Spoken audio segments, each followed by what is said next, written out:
All right, let's just wade right into it. What is a father? This is one of the central themes in Freud's thought, according to Lacan.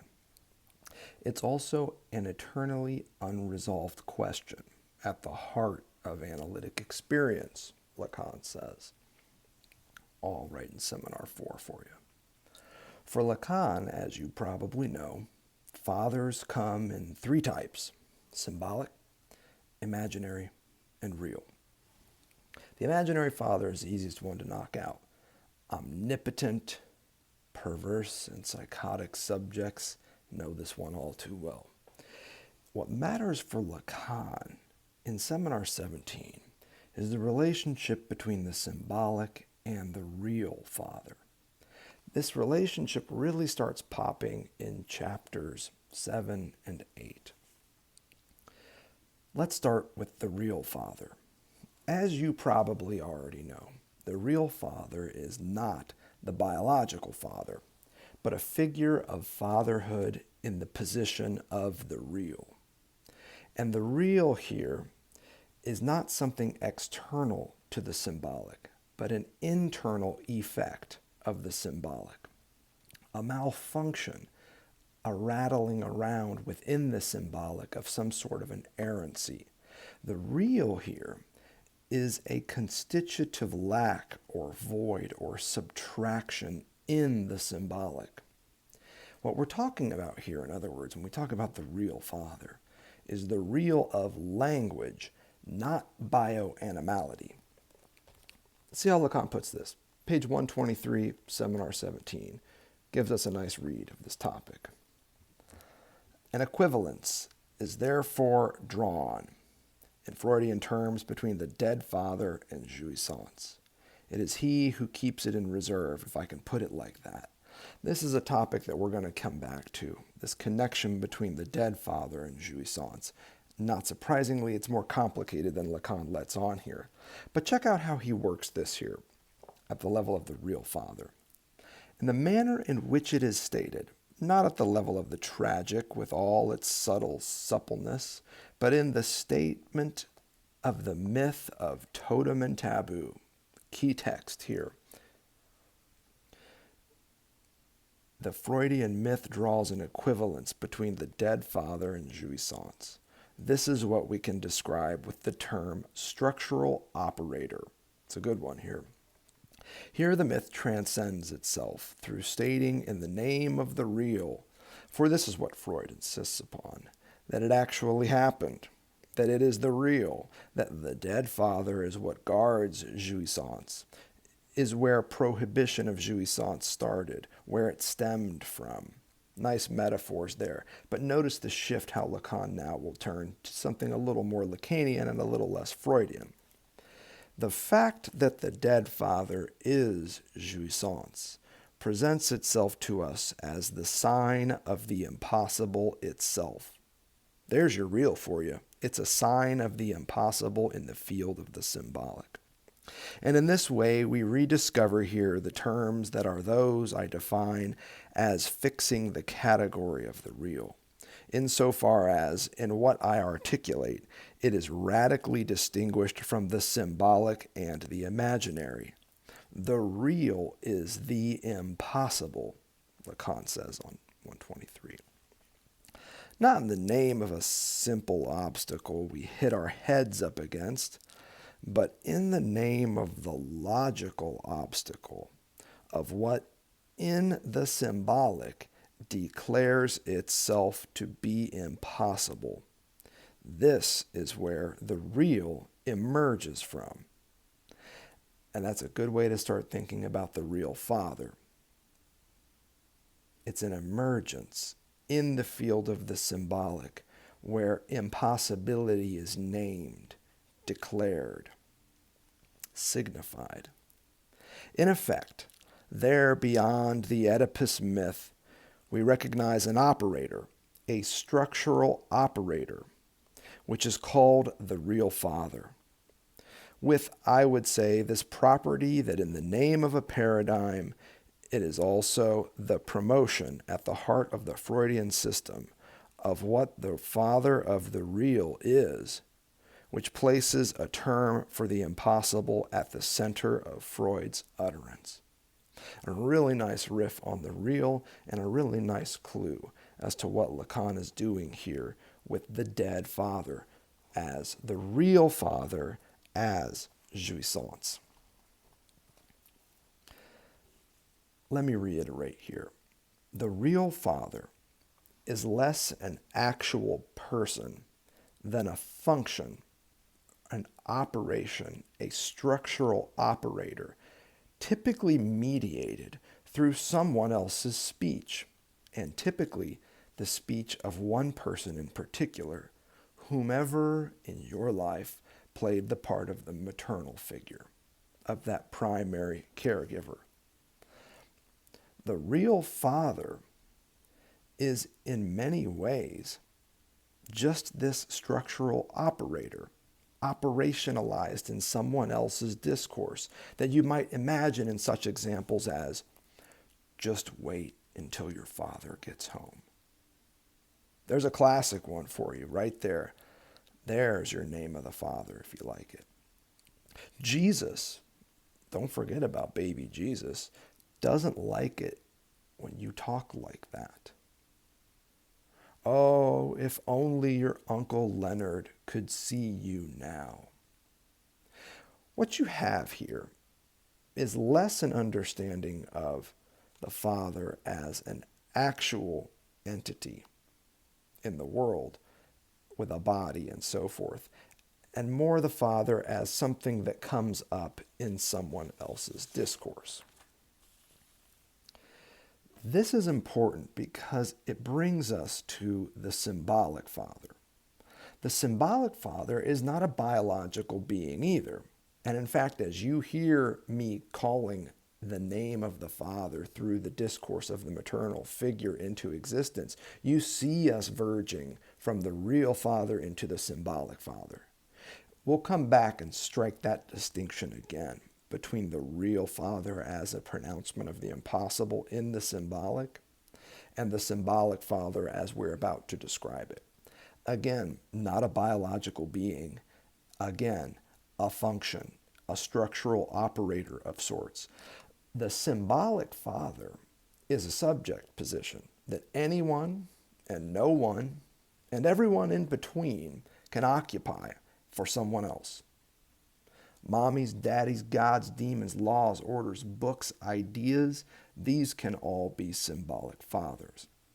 Now, typically in Lacanian thought, you've got the symbolic father as the paternal function, and it serves two purposes: prohibition and positionality, subjugation and subjectification, the know of the father and the name of the father.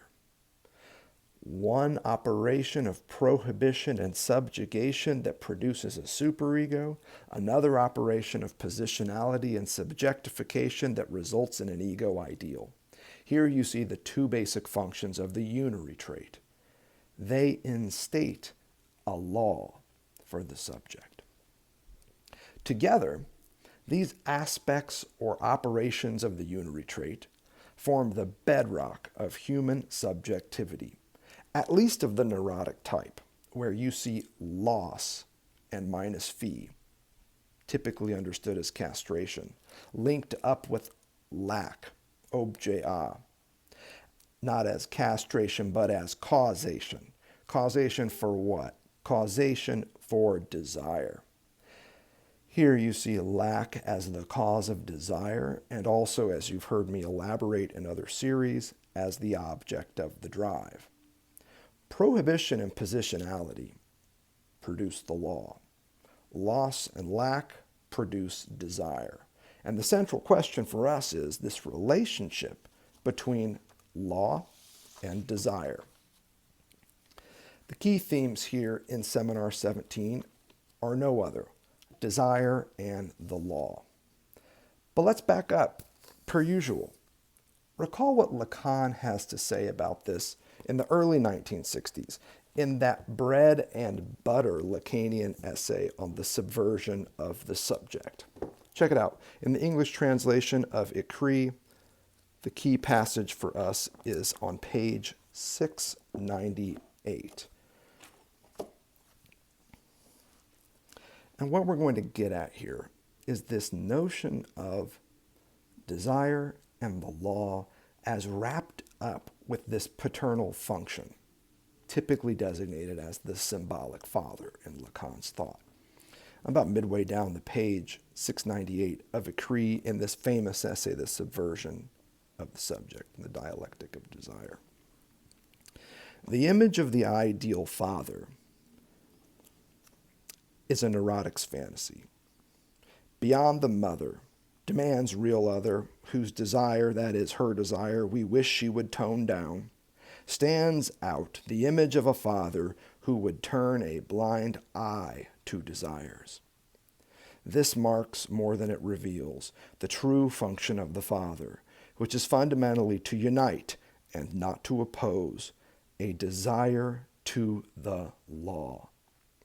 So this first bit about mother as a real big other whose desire we wish would tone down, you can read about this earlier on the page in 698. You could also check out our series on Seminar 10, where this becomes a very clear point of discussion for anxiety.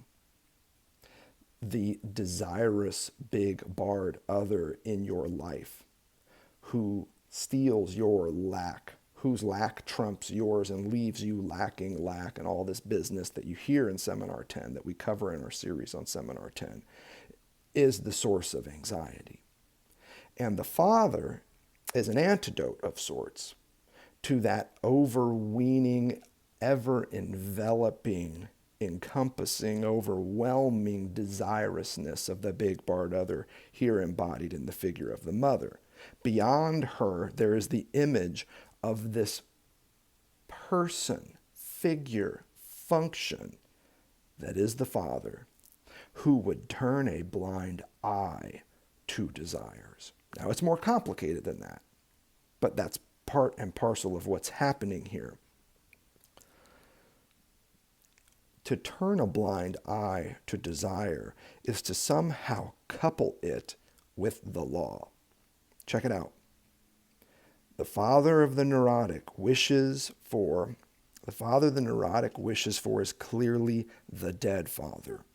This is plain to see, but he is also a father who would be the perfect master of his desire, which would be just as good as far as the subject is concerned.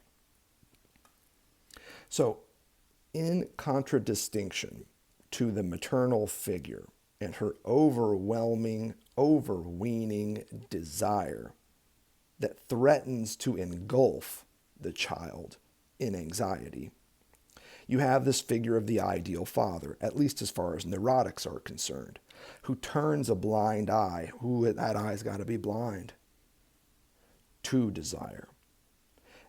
And in as many ways is a master of their own, in addition to a protector of the child from that of the other figure, the maternal figure. In this sense, the best daddy is a dead one. This is what we're going to unfold. The symbolic father, in and as the paternal function of castration, which we've discussed so many times in this series, walls off the mother's desire and thus protects the child from its angsty effects, allowing the child sufficient breathing room, read lack, to cultivate a desire of their own, a desire that would serve as a defense against anxiety. There's Lacan's theory of anxiety in a nutshell. The symbolic father would do this, Lacan tells us in the Subversion of the Subject essay, by perfectly mastering their own desire. A mastery comparable only to that of a corpse. Now, you've heard this from me before. When I talk about the paternal function, whomever performs it, whatever comes to fill the place of that structural operator, as being someone, something, some operator that always keeps it 400. And you know what I mean by 400. I'm thinking of the Latin tradition of centuries. 400 equals 4 C's. Cool, calm, collected, and consistent. The paternal function that produces neurotics, staving off perversion and psychosis, is one in which castration and all the prohibitive and positional logics that go into that effect is always kept 400. Cool, calm, collected, and consistent. This is how you say no. Mommy doesn't have it, and you can't be it for her. This is the paternal function. The no of the Father, that is the foundation of the name of the Father, does not have an exclamation point after it. It's no, period, not no, exclamation point. Jouissance, in this case, is just as dead as the daddy who says no. But let me be clear. The child's ensuing desire that can grow from this experience, it's not just a defense against anxiety. This desire is also a defense against going beyond a limit in jouissance. Lacan goes on to tell us in the Subversion of the Subject essay. Yeah, desire is a defense, he says on page 699 of the English translation. And he specifies, it's a defense against going beyond a limit in jouissance. Such a key passage, and one we're going to talk about here in a moment. But let me ask you a question. What do we get in exchange for refusing to go beyond this limit in jouissance? Lacan doesn't answer this question in the early 1960s. In fact, it's precisely here, on the cusp of an answer, that he ends his masterful treatment of the topic in the final lines of the Subversion of the Subject essay, which come just a page later, on page 700. Castration means that jouissance has to be refused in order to be attained on the inverse scale of the law of desire. Now, usually, you read that shit, your mind is blown, and you're all set. You're all good to go at that point. Oh my gosh, castration means that jouissance has to be refused as the law, inverse scale, law of desire. You start tripping, right? Don't forget, this is not the final sentence in the essay. The final sentence is the one that tells you precisely what Lacan means by this limit that you refuse to go past. I won't go any further here, period. That's how this essay ends. So to understand the concluding flourish in this masterful piece, you can't just read the penultimate sentence. You got to read the final sentence too. Now, I think in Seminar 17, we've got enough resources to make sense of the penultimate sentence. What we're working here with now is this refusal to go any further.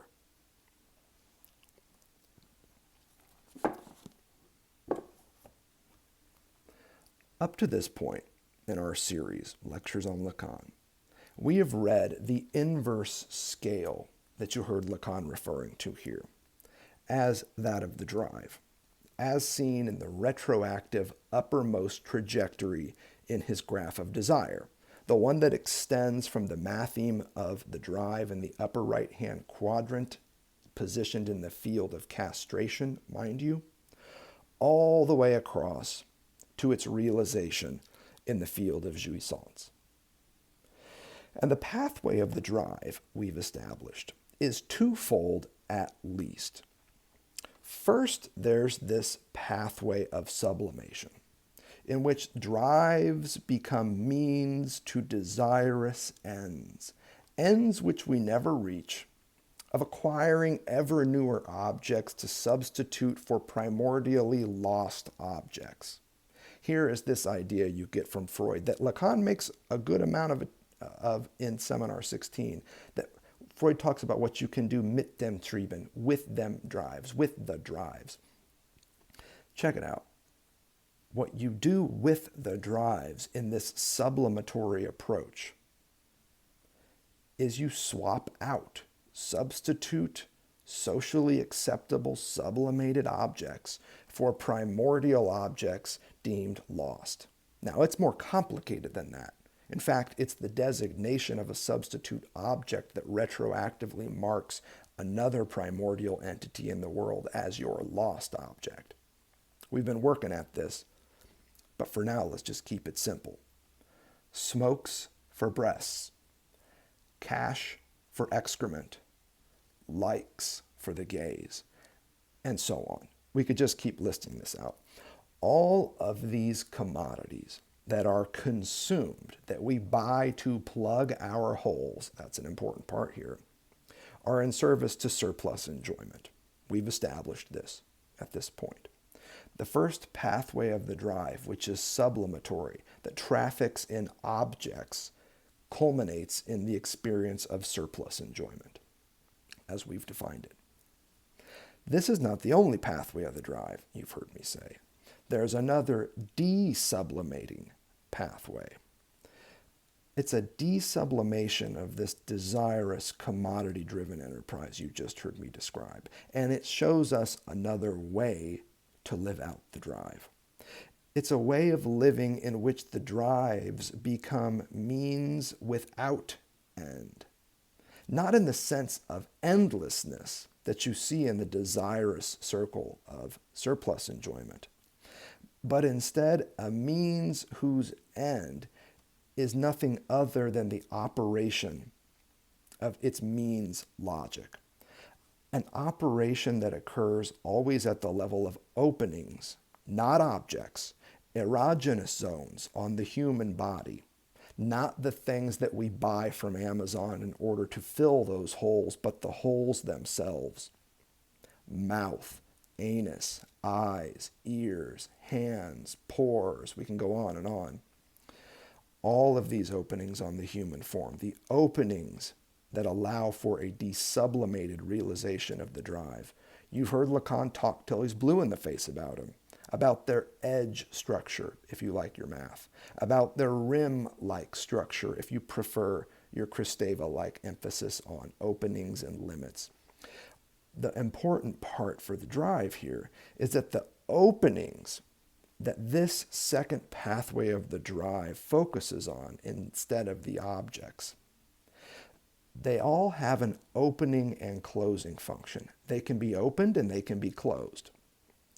And all of them allow for, you've heard me say, not surplus enjoyment, but something I call real enjoyment. Now, this is not that conversation. We've had that conversation, but I'm queuing it up for you because this is typically how we understand what's happening in this final sentence in the subversion of the subject essay. This inverse scale at the top of the ladder that is the graph of desire, leading from the matheme of the drive in the field of castration, all the way to its realization in the field of jouissance. And what I'm telling you is that there are two paths and in that arrow, in that trajectory, one of which shows a sublimated drive that will only take you so far and ultimately leave you just desiring more, and another of which has a desublimated pathway that ultimately proves to be quite a bit more satisfying, I believe. The point here about this second pathway is that it's not about filling in the lacks of which we humans are comprised. Instead, as you heard me say in our series on 16, it's about learning how to be there with these lacks instead, alongside them, next to them, how to sit with lack. This is what the drive can ultimately teach us how to do. Not how to fill it with consumer artifacts, with commodities, but instead how to sit with the lacks of which we're comprised.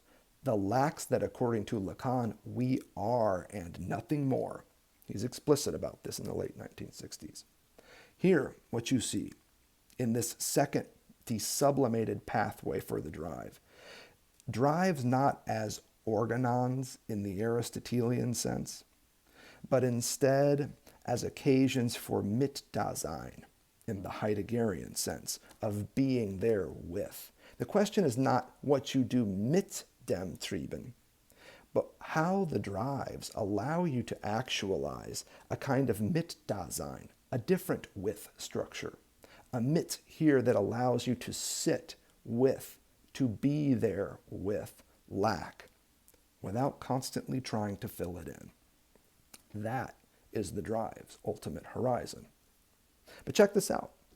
Lacan's works on jouissance in the first half of Seminar 17, and there are plenty, I would like to suggest that these can and should be read as an effort to understand the reciprocal constitution of a jouissance refused and a jouissance attained. In other words, I want to back off of the discussion of the drive for a minute and really just focus on what Lacan's doing here in Seminar 17 around jouissance, around a jouissance that has to be refused and a jouissance that can be attained on the inverse scale of the law of desire, as you hear him putting it here in the early 1960s in the Subversion of the Subject essay. And I want to refocus our attention on that passage with what we know from Seminar 17. There is a jouissance refused, and then on the inverse scale of the law of desire, there is a jouissance attained. What we have in Seminar 17 is jouissance refused as a renounced pathway to sexual enjoyment. And then we have a jouissance attained, the surplus enjoyment readily available as long as you've got a wallet and a smartphone to every human subject in the field of jouissance that is opened up as a result. Here is your jouissance attained. So make no mistake, what Lacan is indexing and what he says he won't discuss any further at the end of the Subversion of the Subject essay are two different types of jouissance. Two types, however, that are reciprocally constitutive, as we've been discussing in this series. Castration is fundamental here. Remember, this starts from a discussion of the symbolic father. Castration as the two-part experience of prohibition pronounced and accepted marks the end of any and all pursuits of sexual jouissance. Here's that jouissance refused. And here's the thing. This mark of the end of any and all further pursuits of sexual jouissance is a mark that comes with us wherever we go thereafter, as the illusory, fantastical figure of a lost paradise that in fact we never had, to be regained in a no less illusory beyond of surplus jouissance. And again, think back to the lecture on surplus jouissance and what we're doing with the French notion of surplus here. This is why I'm telling you that sexual jouissance only exists in the field of surplus enjoyment, and only ever as a never was turned into a no longer, and a never shall turned into a not yet. That's the take-home message here. Surplus enjoyment is not separate from sexual enjoyment. In fact, what we can say is that sexual enjoyment only exists in and as a figure for surplus enjoyment. In the field of surplus enjoyment that our renunciation of sexual enjoyment's pursuit enables, we see sexual enjoyment existing in the following way, and I want to reiterate this. It's a never was that has become a no longer, something that we experience as lost, even though we never had it to begin with. And it's a never shall in the sense that we'll never achieve sexual enjoyment. But in the field of surplus enjoyment, it's transfigured into a not yet. We don't have it now, but you never know when you might get it again. So this paradise lost, paradise gained is the basic fantasy of sexual enjoyment that props up surplus enjoyment. But it wasn't like we had paradise and then lost it. That ain't the truth. And it's not like, as a result, it can be repossessed further down the road. This is what we're working around with the notion of surplus enjoyment as containing within it this kind of fantasy figuration of sexual enjoyment, where the never was of a never shall is transformed into a no longer of a not yet. Now, this brings us to the last bit of that penultimate sentence in the Subversion of the Subject essay. This bit about the law of desire. The law of the land in the field of jouissance, with all of its pulled plants and cut stems of surplus enjoyment, think back to our recent lectures, and all of the resulting holes, divots, stumps, breaks, severings that signify the loss, so-called loss of sexual enjoyment that we never had. This is the law of desire.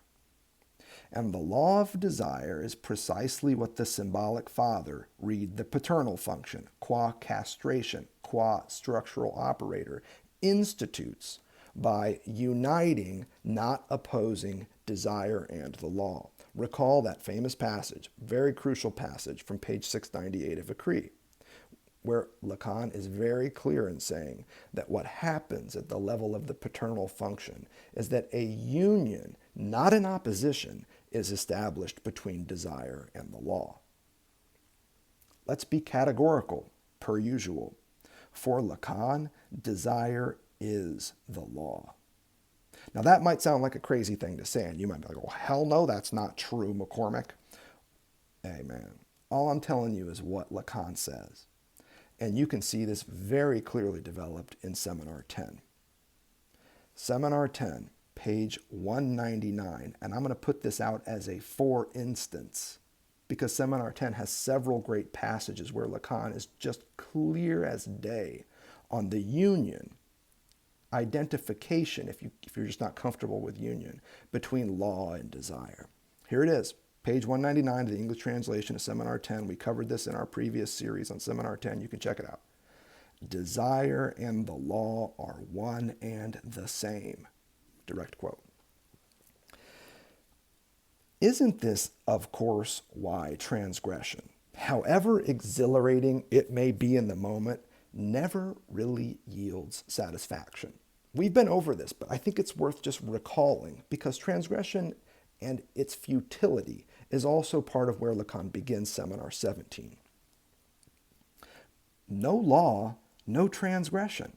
If there ain't a law in place, there's nothing for you to break, and as a result, no opportunity for you to get off, if transgression is what trips your trigger, a la Seminar 7. In order to break the rules, in other words, you have to keep them ever top of mind. It's the law, not its violation, that structures and determines one's conduct, when transgression is what gets you off. More important for us is another question. How does this union of law and desire, one and the same, in the field of jouissance play out? That's the real question here. A clue comes to us again in the figure of the dead father on page 698 of XVII. We can check it out one more time, just to make sure we are as clear as possible on this. I turn to page 698 once more to point this out. The ideal father that we're talking about is a dead one, perfect master of his desire, whose true function is fundamentally to unite and not oppose desire to the law. Reiterating that on page 698, I really want you to have that in front of you, even though I know this is a seminar in which we're focusing on 17. I also want you to be very keen on its connection to what Lacan's doing at the start of the very same decade, here in the early 1960s.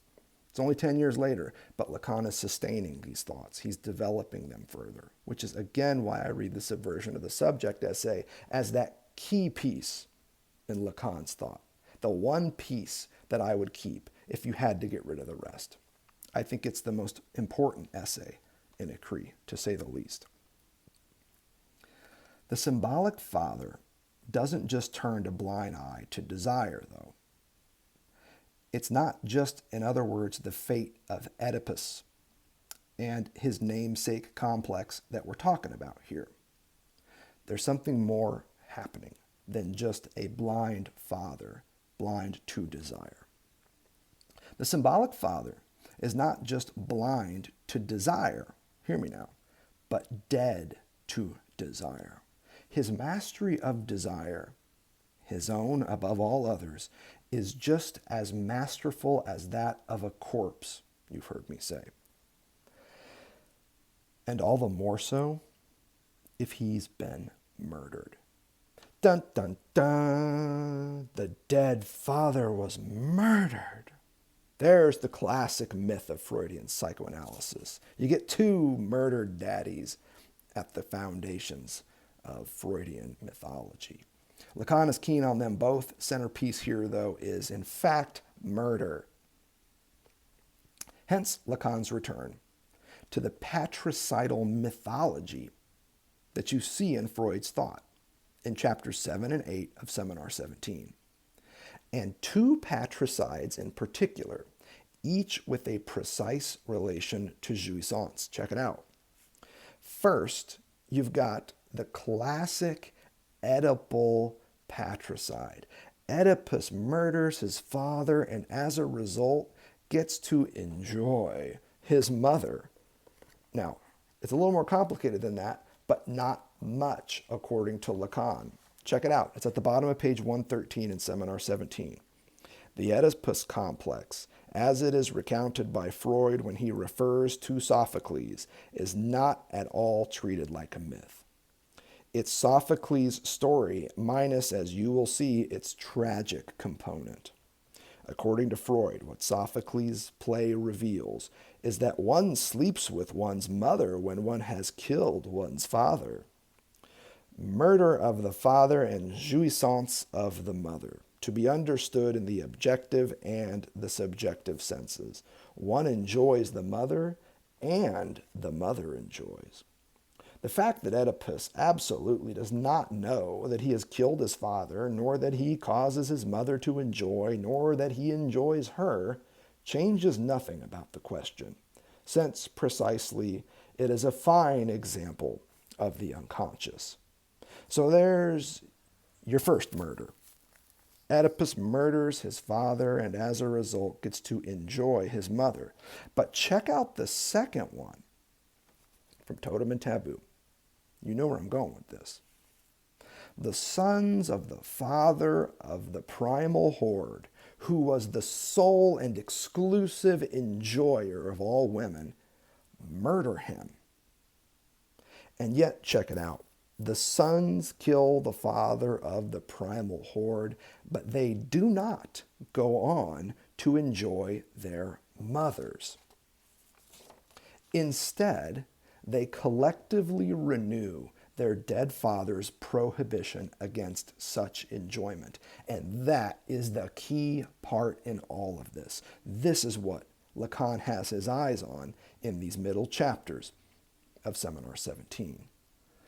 The law of the father becomes the desire of the sons.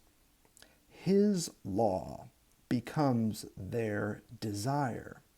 And what you see here is a kind of joyous marriage, to quote my homie Kenneth Burke, between the you must of the paternal function and the I will of the bard subject. Let's see how Lacan puts this. He continues pretty much on this topic. He's just talked about Oedipus, and then a couple paragraphs down, he immediately starts talking about this other patricide at the foundation of Freud's thought, that of the murder of the father of the primal horde. And the way this works, I won't have to read the whole thing for you, is that they kill him The consequence is completely different from the myth of Oedipus. For having killed the old man, the old orang, two things happen.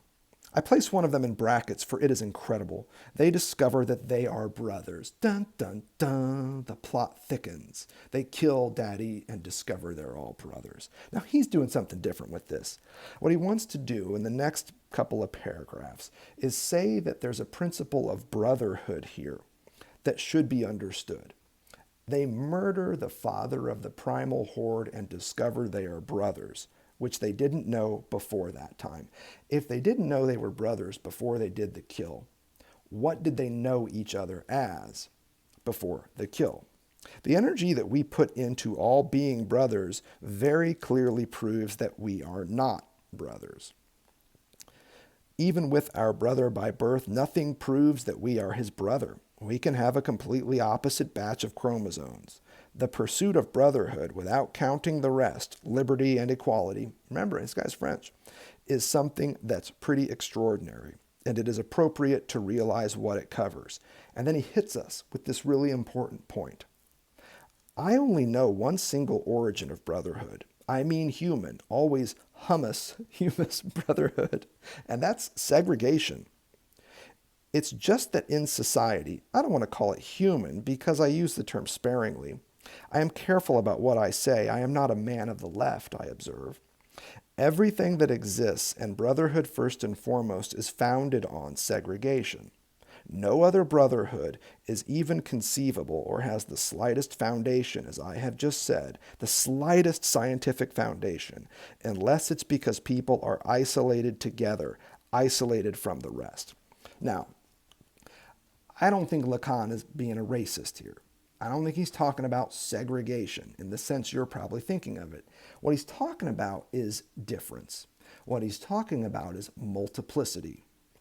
Before the oneification of brotherhood, there was a multiplicity of individuals isolated from each other in at least a fundamental sense. That's what he means by segregation here. The point is that identification at the level of brotherhood is compensatory to division before the kill. Now, you just heard me quote my man Kenneth Burke, so I'm going to refer to one of his sources on this. It's called A Rhetoric of Motives. And if you don't know this book by Kenneth Burke, oh Lord, let me tell you, you are in for a treat. There are two fabulous readers of Freud that I know of. The first and foremost is Lacan. The second is Kenneth Burke. I have yet to encounter somebody as good at these two figures as reading Lacan. Kenneth Burke is great, and this is where he starts his book, A Rhetoric of Motives, that identification is compensatory to division. If we were not all foundationally, fundamentally, originally separate, there would be no traction for a politician to rise up and claim that we're united.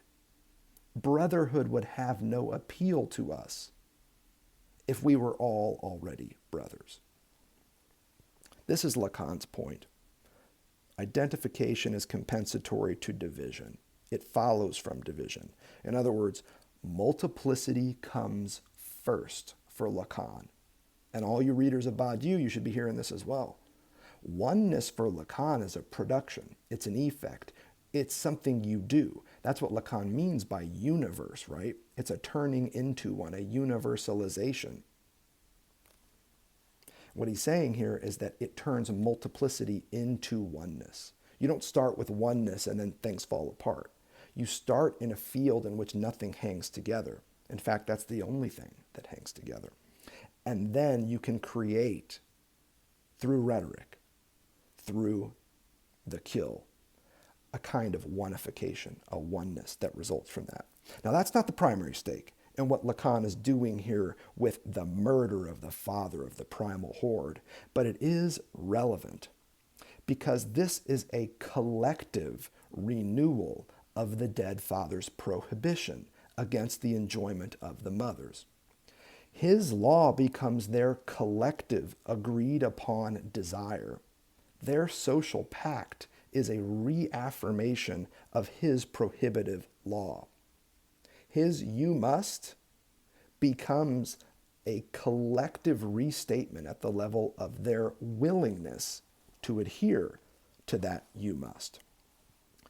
Lacan continues this discussion, and he continues it right on to page 115.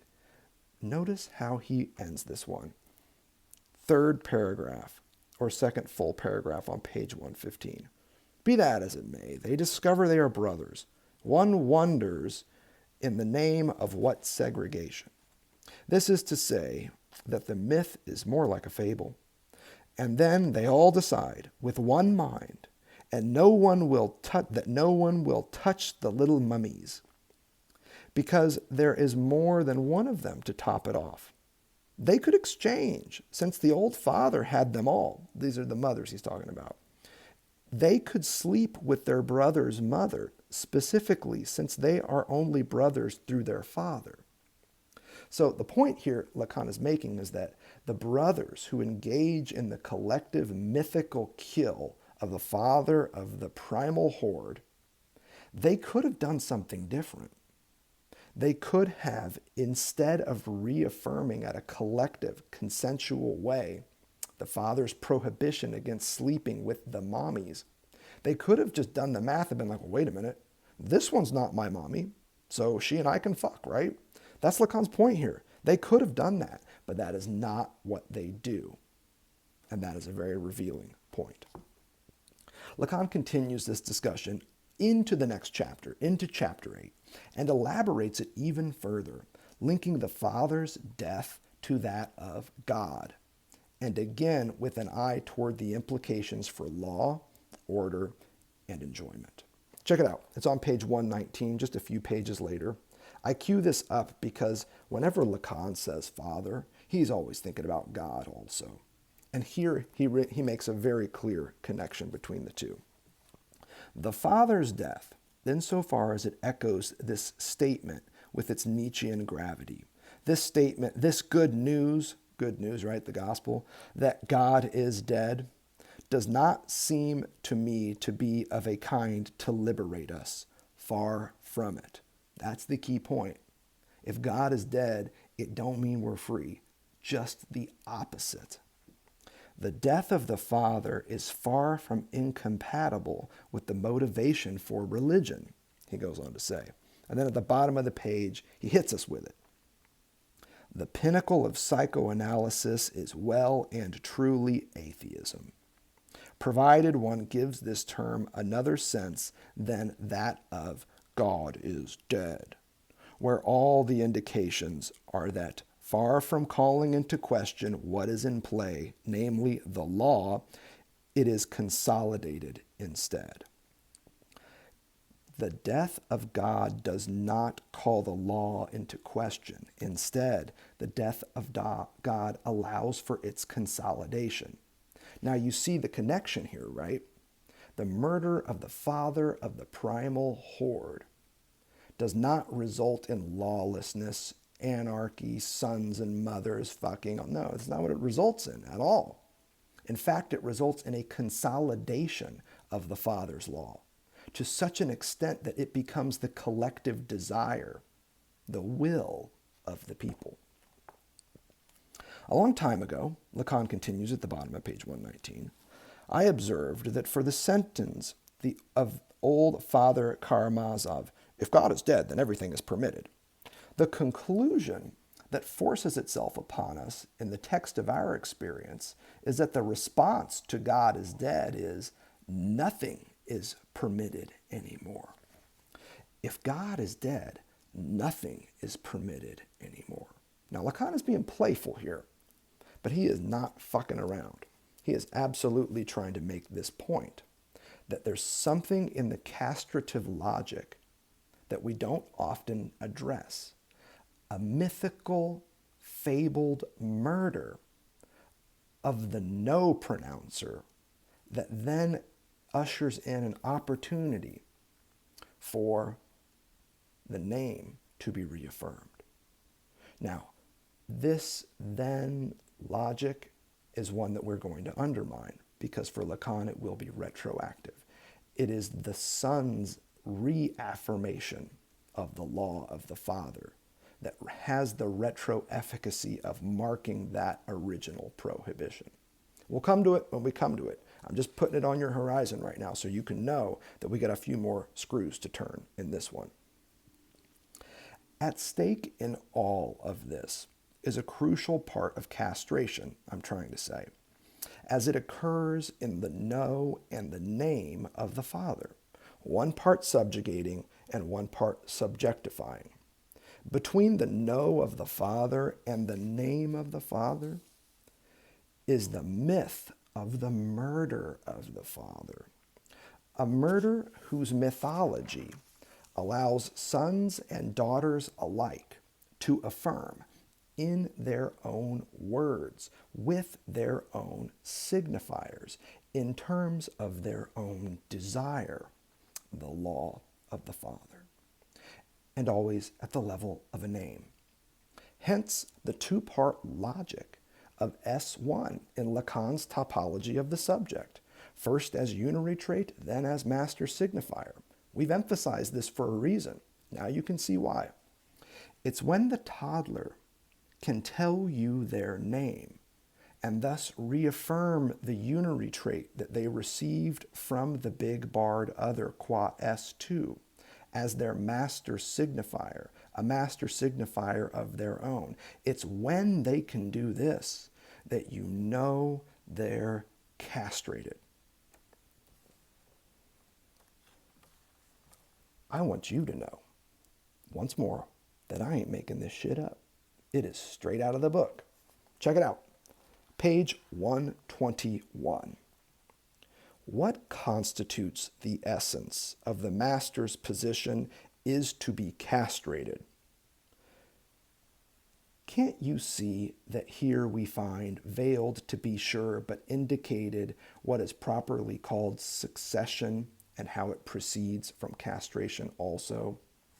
Given that fantasy is always very curiously indicated by, but never properly attached to the fundamental myth of the father's murder, then, if castration is what strikes the son, is it not also what brings him to accede by the right path to what the function of the Father is all about?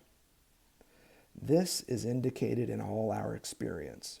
And does it not indicate that castration is transmitted from father to son? So again, Lacan is being a little bit playful here, but that word that catches our attention is accede, agree to, assent. It's that moment that seals the deal for the castrated subject.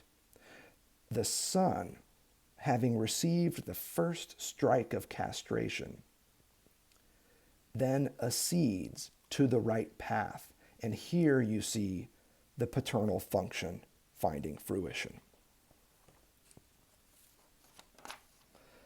You have to also pay attention to the logic here. I told you that we were going to get after this a little bit. And I think it's important that we end on the complexity. The complexity here again between the know of the Father, and then you have the murder of the Father mythologized, and then you've got the name of the Father as affirmed as a master signifier for the subject, you've heard us just say. The logic here is one of repetition, and repetition as retroaction. I can't emphasize this enough. The murder of the Father is a mythical retroactive effect, impossible through and through, of a second moment, an act of repetition in which this mythical past finds expression as lost, fantastical origin of one's castrated present. It is in and as the son's collective renunciation of jouissance that the mythical father's prohibition against the same jouissance finds expression. The same logics that we've been working with around surplus enjoyment and its relation to sexual enjoyment as a fantastical paradise that we never had but nevertheless experience in the field of surplus enjoyment as lost is active here. Page 125. gives us a very nice read of this topic. It starts about 8 or 9 lines from the top of page 125. The Father, the real Father, remember where we started on the topic of the real Father, is none other than the agent of castration. And this is what affirming the real Father is as impossible is destined to mask from us. So this assumption that there was a real daddy at the origin, a daddy to later be killed, is somehow an illusion. Check it out. What does, quote, agent mean? Initially, we slip into the fantasy that it is the father who is the castrator. It is very striking that none of the forms of the myth that Freud was attached to give any idea of this. It is not because at some initial hypothetical time the sons who were still animals did not have access to the troop of women that, so far as I know, they are castrated. Key point. Castration as the statement of a prohibition can in any case only be founded at a second moment, that of the myth of the murder of the father of the horde. And as this actual myth states, it arises out of nothing other than a common accord. There's that emphasis on brotherhood, on consensus, on collectivity, on an assent that is not just yours, but shared by all. His you must becomes their collective I will. Next comes the act. Equally, Lacan says, the term act needs to be picked up here. If, when discussing the psychoanalytic act, what I was able to say about the level of the act is to be taken seriously, that is, if it is true that there can only be an act in a context already replete with everything involving the signifier's effect, its entry into the world, there can be no act in the beginning. At least none that could be described as murder. This myth can have no other sense here than the one I have reduced it to, a statement of the impossible. The myth of the murder of the father that allows the sons to freely choose his will as their own is a statement of the impossible. And when you hear Lacan say the impossible, you better damn well be thinking the real, which is why we started this discussion with the real father. There can be no act outside a field which is already so completely articulated that the law is located within it. There are no other acts than those that refer to the effects of this signifying articulation and include its entire problematic. With, on the one hand, whatever loss, the very existence of anything at all that can be articulated as the subject entails, or rather is, and with, on the other hand, whatever pre-exists it as a legislative function. Yet another reason why the real is an effect in the symbolic. It is whatever the symbolic can't metabolize, which doesn't mean that it's somehow beyond or outside the symbolic. It's the rock that can't be broken down, around which the entire symbolic is structured. Let there be no confusion here about what Lacan means by the real father, or the theory of the real atop which this mythological agent lies in everlasting fabled repose. The real father is the dead father, is a grave in the field of Jouissance that you can't help stumble across every now and again.